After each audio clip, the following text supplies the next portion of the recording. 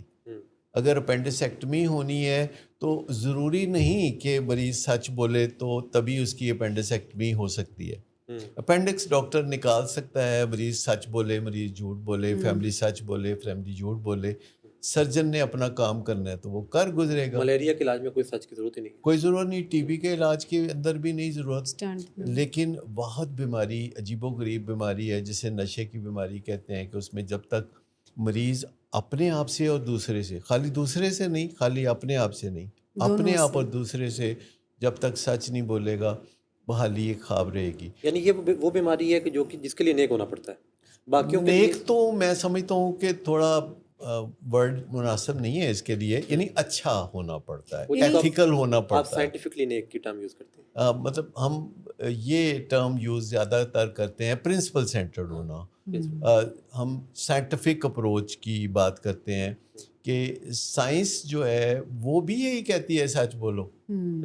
وہ کہتے ہیں کہ اگر آپ سچ نہیں بولیں گے تو کمپلیں نہیں پھوٹیں گی، امیدیں نہیں جاگیں گی. تو سائنس جو ہے وہ تو سیدھے سیدھے پرنسپل بیان کرتی ہے جو ایویڈنس بیسڈ پرنسپلز ہوتے ہیں. یعنی اس بیماری میں چونکہ اس کی علامتیں بھی ایسی ہیں جو کہ کریکٹر ڈیفیکٹس سمجھی جاتی ہیں، مریض جھوٹ بولتا ہے، چوری کرتا ہے، دھوکے دیتا ہے اور بہت کچھ. تو اس کی بہتری بھی کریکٹر میں بہتری کے لیے ریکمنڈیشن یہ ہے، یعنی یہ کوئی اخلاقی سبق نہیں ہوتا کہ آپ سچے ہو جائیں. اس کے بغیر آپ سمجھ لیں کہ کوئی بحالی کے سفر کو شروع ہی نہیں کر سکتا. دیکھیں نا، ہم اکثر فیملیز سے بات سنتے ہیں اور عرصہ دراز ہو گیا اس کام میں، تو ہم دیکھتے ہیں کہ فیملیز آتی ہیں اور آ کے وہ کہتی ہیں کہ جی مریض جو ہے ہمارا بہت تنگ کرتا ہے، اور پھر وہ اپنے دکھڑے بیان کرنا شروع کرتے ہیں اور وہ مختلف انداز سے بتاتے ہیں کہ ان کی زندگی مریض نے کتنی اجیرن بنا رکھی ہے. اور پھر یکا یک وہ گیئر بدلتے ہیں اور کہتے ہیں ویسے ڈاکٹر صاحب ہے بڑا چنگا، ہے بہت اچھا. تو ہم پہلے اس بات پہ بڑے حیران ہوتے تھے، لیکن پھر تجربے کے ساتھ ہمیں پتہ چلا کہ وہ سچ کہتے ہیں، کیونکہ انہوں نے نشے کے مریض کو پہلے بھی دیکھا ہوتا ہے، نشے سے پہلے بھی دیکھا ہوتا ہے، اور اس کے اچھے اوصاف بھی دیکھے ہوتے ہیں. اور جو چیزیں نشے کی بیماری نے اس کے اندر پیدا کر دی ہیں وہ بھی دیکھی ہوتی ہیں. لیکن عام طور پر لوگ سمجھتے ہیں کہ نشے کی بیماری مریض کو خراب نہیں کرتی، مریض خراب ہوتا ہے تو نشہ کرتا ہے. اصل بات یہ ہے کہ وہ انڈا پہلے اور مرغی پہلے والا معاملہ بن جاتا ہے. اب مریض جو ہے جب نشے کا مریض بنتا ہے تو اس سے پہلے وہ ٹھیک ہی ہوتا ہے. یہ ایسے ہی ہے جیسے جو بندہ وامٹنگ کرتا ہے تو ایک دن پہلے تو وہ ٹھیک ہی ہوتا ہے، لیکن جب اس کا معدے میں کوئی پرابلم ہو جاتا ہے تو وہ وامٹنگ کرتا ہے. اسی طرح جب نشے کا مریض ابھی نشہ نہیں کرتا تھا اور نشے کی بیماری میں نہیں پھنسا تھا تو وہ ٹھیک ہی انسان تھا. لیکن نشہ کرنے سے اور نشے کی بیماری میں پھنسنے سے جو ٹاکسیسٹی آئی، اس میں اس کے برین نے وہی کچھ کرنا شروع کر دیا جو معدہ کرتا ہے بیماری میں، جسے ہم کہتے ہیں خرابیاں کرنی شروع کر دی. اس میں یہ ہے جھوٹ بولنا، بیگ بارو اور سٹیل، دنگا فساد کرنا، مارو مر جاؤ، شور شرابہ، یہ کرنا شروع کر دیا. تو اب میں خود یعنی اتنا وقت گزرنے کے بعد جب فیملی آتی ہے اور وہ دکھڑے بیان کر رہی ہوتی ہے، مشکلات بیان کر رہی ہوتی ہے، تو اس سے پہلے کہ وہ کہیں کہ ڈاکٹر صاحب ایسے ہے بڑا چنگا، تو میں خود ہی کہہ دیتا ہوں، میں نے کہا ویسے میں آپ کو بتاؤں کہ آپ کا مریض ہے بہت نائس آدمی. اچھا جب میں کہتا ہوں تو ابھی وہ تیار نہیں ہوتے، ذہنی طور پر مجھے کھول کے دیکھتے ہیں کہ اتنی دیر سے ہم آپ کے سامنے یہ راگل آپ رہے ہیں کہ اس نے ہماری زندگی خراب کر رکھی ہے، اور آپ کہتے ہیں کہ ہے بڑا نائس. تو پھر وہ کہتے ہیں کہ تانوں رہنا پوے نا یہ نال تے پھر تانوں پتہ لگے. تو میں کہا میں انہاں دے نال ہی رہنا، 50 سال ہو گئے دن رات تو ادھر ہی گزرتے ہیں.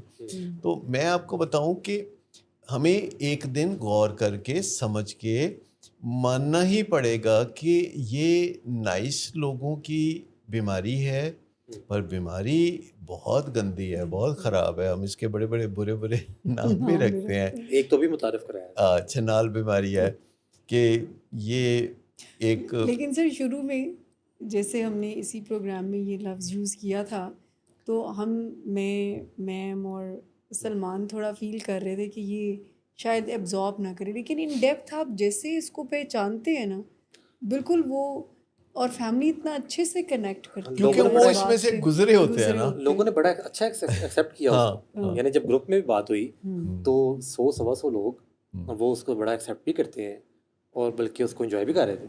تو یہ یعنی وہ بہت جلدی سمجھ جاتے ہیں. یعنی آج میں نے ایک فیملی سے بات کی اور آپ کے الفاظ کو یوز کیا کہ ڈاکٹر صاحب نے اس کو یہ نام دیا، وہ فوراً سے وہ آپ کہتے ہیں بالکل ٹھیک کہہ رہے ہیں، یہ بھی کرتی ہے، یہ بھی کرتی ہے، یہ بھی کرتی ہے. اچھا میں آپ کو بتاؤں کہ ایکچولی آپ اس کو یوں زیادہ اچھا انڈرسٹینڈ کر سکتے ہیں کہ ایک اچھے بھلے انسان کے اندر ایک بھوتنا جو ہے وہ گھس جاتا ہے. یعنی آپ تصور کریں کہ ایک آپ کا لوڈ ون ہے اور ایک اس کے اندر جو ہے گھس بیٹھی ہے جو کہ اس کے اندر ہے اور چھپ کے اس کو گن پوائنٹ پہ اکساتا رہتا ہے، ایموشنل گن پوائنٹ پہ کہ تم یہ کرو، تم وہ کرو، ہم فلاں کرو. تو ہم بعض اوقات مریضوں کو باقاعدہ ویژولائز کرنے کا بھی موقع دیتے ہیں کہ اچھا اگر آپ اپنے اندر اس بندے کو کسی تصویری شکل میں دیکھنا شروع کر دو کہ جو آپ کے اندر ہوتا ہے اور کہتا ہے نشہ کرو، اور آپ اسے کہتے ہیں یار باز آ جاؤ، نہ مجبور کرو، اور وہ مجبور کرتا رہتا ہے. تو میں کئی دفعہ ان کو کہتا ہوں کہ اچھا اگر آپ کے اندر کوئی سمجھے کہ بھوت گھس گیا ہے جو کہ آپ کے دماغ میں بیٹھ کے تو آپ کو مجبور کر رہا ہے ان تمام بری حرکتوں پہ، یہ آپ نہیں ہے، یہ وہ بھوت ہے، تو آپ اس کی شکل کو کیسے دیکھو گے؟ تو ایک پیشنٹ نے مجھے کل کہا کہ جیسے وہ 440 وولٹ کا خطرے کا نشان نہیں ہوتا جس میں 2 ہڈیاں ہوتی ہیں اور ایک بندہ ہوتا ہے، تو کہتا ہے میں اس کو ویسے دیکھتا ہوں. اور بھی میں نے پیشنٹ سے باتیں کی ہیں تو ان کے ذہن میں کوئی نہ کوئی تصویری خاکہ ہوتا ہے کہ جو تصویری خاکہ جو ہے وہ ڈسکرائب کر سکتے ہیں کہ وہ جو بندہ ہمارے اندر ہے بھوتنا وہ اس شکل و صورت کا ہے. اس میں چند چیزیں جو مریضوں نے مجھے بتائیں وہ بڑی دلچسپ ہیں، جیسے کہ جو میل ہیں وہ بتاتے ہیں کہ وہ کوئی میل ہے، ٹھیک ہے، اور جو خواتین ایڈکشن کی بیماری میں ہیں وہ بتاتی ہیں کہ وہ کوئی خاتون ہے. اچھا جو گورا ہے وہ بتاتا ہے کہ وہ کالا ہے جو اندر ہے. اور اس طرح ان کے کریکٹرسٹک جو ہے جب میں ڈیفائن کرنے کے لیے کہتا ہوں پھر میں ان کو سکھاتا ہوں کہ اچھا آپ اس کے ہاتھوں میں کھیلتے ہیں تو اگر آپ چاہیں تو وہ آپ کے ہاتھوں میں کھیل سکتا ہے، جیسے آپ چاہیں تو اس کا سائز چھوٹا کر دیں، آپ چاہیں تو اس کو دماغ میں اس کی جگہ بدل دیں، آپ اس کو وقتی طور پر دماغ سے نکال کے کہیں دور پھینک آئیں، یا آپ اسے بلیک اینڈ وائٹ میں دیکھیں، یا آپ اسے کلر میں دیکھیں، یا آپ اسے تیز روشنی میں دیکھیں یا ڈم روشنی میں دیکھیں. یہ نیورو لنگوسٹک پروگرامنگ کی ٹیکنیکس ہیں جس میں وہ بڑا انجوائے کرنے لگتے ہیں کہ وہ اپنے اندر کے مانسٹر کو کس طریقے سے ہینڈل کرنا شروع کرتے ہیں، جس میں کبھی کبھی وہ اس قدر امیجنیٹو ہو جاتے ہیں کہ جو انہیں انگلیوں پر نچاتا تھا وہ اپنے اندر کے مانسٹر کو کنٹرول کرنے لگتے ہیں، اور ان کے لیے نشہ چھوڑنا بہت آسان ہو جاتا ہے. آئی ٹی والوں کو شاید بھوتوں سے ڈر لگتا ہے جی، تو وہ کہہ رہے ہیں کہ وقفہ لیں. تو میں ہم وقفہ لیتے ہیں، واپس آتے ہیں تو پھر یہاں سے بات آگے کرتے ہیں.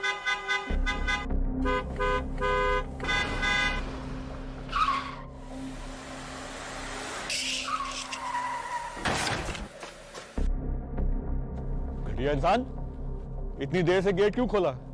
سوئے ہوئے تھے تم کیا؟ سر میں نے تو منٹ بھی بکواس نہ کرو تم میرے ساتھ. کیا کر رہے ہیں آپ؟ ابا جی گھر پہ ہیں، نشے میں گالیاں دے رہے ہیں. خدارا ہوش میں آئے، کیا ہو گیا آپ کو؟ ہوش میں کیسے آؤں؟ سارا کیا دھرا انہی کا تو ہے. شراب نوشی کی وجہ کردار کی خرابی نہیں، موڈ کی خرابی ہے. شراب نوشی کبھی بھی نشے کی بیماری میں بدل سکتی ہے. نشے کی بیماری ہر سٹیج پر قابل علاج ہے. مدد حاصل کیجئے کیونکہ وہ ایسا نہیں کرے گا. ولنگ ویز سے مدد حاصل کیجئے، کہیں سے بھی مدد حاصل کیجئے، لیکن فوری مدد حاصل کیجئے. جس معجزے کے انتظار میں آپ نے بہت دیر کر دی اب وہ دستک دے رہا ہے. مدد حاصل کیجئے، مدد حاصل کیجئے، مدد حاصل کیجئے. بات ہو رہی ہے جی جو ڈسپلنس ہیں 4 ان کے بارے میں، اور اس میں اب سوال یہ سامنے آ رہا ہے کہ کوئی بھی سر جب ہم گول بناتے ہیں، کوئی ہدف سیٹ کیا، پھر اس میں پیمائش کس طرح سے ہو اس کو، یعنی کون کون سے ایسے ایکشنز ہوں کہ جو کہ اس گول کو اچیو کرنے میں ہماری مدد کریں، تو کوئی ایسا خاکہ کیا ہے کہ وہ جو ہے ایک ہم بڑا مقصد بنا رہے ہیں اس کو کس طرح سے اچیو کیا جائے؟ دیکھیے، سب سے پہلی بات تو یہ ہے کہ جو ڈسپلن 3 ہے جی یہ ہمیں every day rather every hour یاد رکھنے کی ضرورت ہے، کیونکہ یہ گریٹ موٹیویٹنگ فورس ہے کہ ہم اپنے پیارے کو نشے سے نجات کے ساتھ ایک خوشحال زندگی گزارتے ہوئے دیکھیں، یعنی امیجن کریں. یعنی ہم یہ جو سوچا کرتے تھے کہ یہ نہیں سدھر سکتا، اب ہم ایکچولی دیکھیں کہ آنے والے سالوں میں 2 سال بعد کا سوچیں تو اس کی 2 سال بعد کی ایک اچھی زندگی کو ہم ویژولائز کریں. لا آف اٹریکشن بھی یہی کہتا ہے. مین وائل ہر وقت کوئی نہ کوئی وائڈلی امپورٹنٹ گول ہوگا، یعنی بے پناہ اہمیت کا حامل، لیکن یوں لگتا ہے کہ جیسے مریض کو علاج گاہ میں پہنچانا ہی واحد بے پناہ اہمیت کا گول ہے، تو ایسا نہیں ہے. اس کے بعد یہ بھی بہت اہمیت کا گول ہے کہ فیملی ٹیونڈ ہو علاج کے بارے میں، ڈیلی موٹیویشن میں جائے، فیملی کے نظریات بدلیں، کیونکہ جو کامن سینس کے تحت نظریات ہیں ان سے نشے کی بیماری سے نجات نہیں ملتی. جو لوگ کہتے ہیں جی ول پاور ہونی چاہیے، یا مریض کو کوئی لالچ دے دیں، یا مریض کے ساتھ کوئی سختی کریں، تو یہ جو کامن سینس ہوتی ہے یہ ایکچولی نان سینس ہوتی ہے. اس کو ہم پیار سے کامن سینس کہتے ہیں، کیونکہ نان سینس کا ذرا برا لگتا ہے. آپ یوں سمجھے کہ دنیا میں کچھ چیزیں ہوتی ہیں جو سائنٹیفک ہوتی ہیں یا سائنس کے مطابق ہوتی ہیں، اور باقی چیزیں جو ہوتی ہیں وہ نان سائنس ہوتی ہیں. اچھا، اب سائنس اور نان سائنس آپ سمجھ گئے. نان سائنس جو ہے ایکچولی وہ نان سینس ہے. اچھا، تو نان سینس کہتے ہوئے تھوڑی ہچکچاہٹ ہوتی ہے تو اس کو پھر کامن سینس کہہ دیتے ہیں. تو آپ سمجھیں کہ جو کامن سینس ہے وہ اکثر و بیشتر نان سینس ہوتی ہے یا نان سائنس ہوتی ہے، اب جیسا بھی اس کو کہنا چاہیں. تو آج کل زمانہ جو ہے وہ آرٹیفیشل انٹیلیجنس کا، انٹرنیٹ کا، گوگل کا چل رہا ہے، تو وقت کی رفتار کے ساتھ ہمیں چلنا ہوتا ہے. اور جو اے آئی ہے یہ آپ سمجھ لیں کہ انٹیلیجنس کا ہب ہے.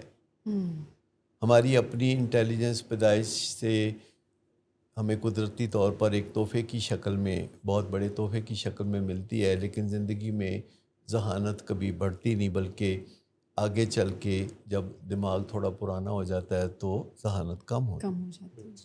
اب اس کا کوئی غم نہیں رہا، کیونکہ ذہانت کا بے پناہ ذخیرہ اور اس کا منبع اے آئی ہے. آپ اس کے ساتھ اگر اٹیچ ہو جاتے ہیں، اور اے آئی کے ساتھ اٹیچ ہونا اس مقصد سے نہیں ہونا چاہیے کہ آپ کام چوری کرنا چاہتے ہیں. ایکچولی اے آئی کے ساتھ اٹیچ ہونا اس کی ذہانت کو اپنانے کی بات ہے، جو کہ بہت زیادہ سائیکک انرجی مانگتی ہے. تو کچھ کام جو ہیں جو اگر ہم اے آئی سے لیں گے تو وہ فیئر ڈیل نہیں ہوگی. ہمیں اس سے وہی کام لینا چاہیے جس سے ہمیں وقت بچے. کام چوری کے لیے یہ نہیں ہے. جیسے آپ نے کہیں سفر کرنا ہو تو آپ پیدل جائیں گے یا موٹر سائیکل پہ جائیں گے، گاڑی پہ یا ہوائی جہاز پہ جائیں گے، تو جانا آپ نے خود ہے. تو جس قسم کی سواری کا آپ انتخاب کریں گے وہ آپ کا وقت اس طرح بچائے گی. اے آئی میں بھی کرنا کام آپ نے ہے. اگر آپ نے اپنا کام اے آئی کے سپرد کر دیا تو پھر آپ سمجھیں کہ یعنی دماغ آپ کا ہے، کام وہ کر رہا ہے. یعنی کام آپ کا ہے، کام بھی آپ کا یعنی ہے، کام آپ کا ہے، کام کو آپ نے ہی کرنا ہے.